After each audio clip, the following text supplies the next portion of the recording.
Research In Motion, maker of the BlackBerry, reported sales and profit. The topped analyst estimates after the bell last night and predicted a very strong third quarter.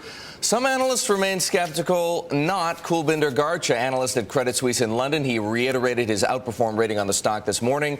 Kulbinder is a Bloomberg best for his accuracy on Research In Motion. He's with us over the phone from London. Kulbinder, you had some concerns going into this quarter. A note that you published earlier this week. Did RIM resolve them all? I wouldn't say RIM has resolved them all. I still think there are some question marks over the sustainability of the very high market share they have in North America and in their enterprise position, even longer term. However, the point that we would make is that one thing the market keeps underestimating on RIM, and something that we are seeing in their guidance going forward, is just how quickly their end addressable market is growing.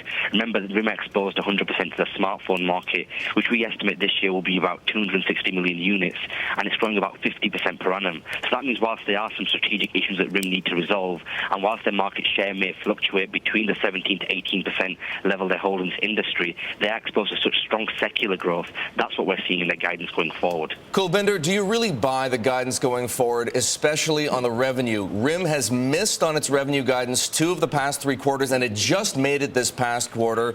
And also, a lot of it seems to be dependent on the Torch. And as you know, Torch isn't getting great reviews. Well, I think the issue being is that what I would highlight is that if you go back over a longer time period, RIM have missed their EPS about once in the last 18 quarters. They typically have very good visibility in this, and so that's one thing to bear in mind. The second thing is, whilst we concede the Torch is not the best high-end smartphone, the one thing we have to also understand, this is distribution-led growth, and by that what I mean is RIM are seeing very strong levels of promotion and re-engagement now at carriers.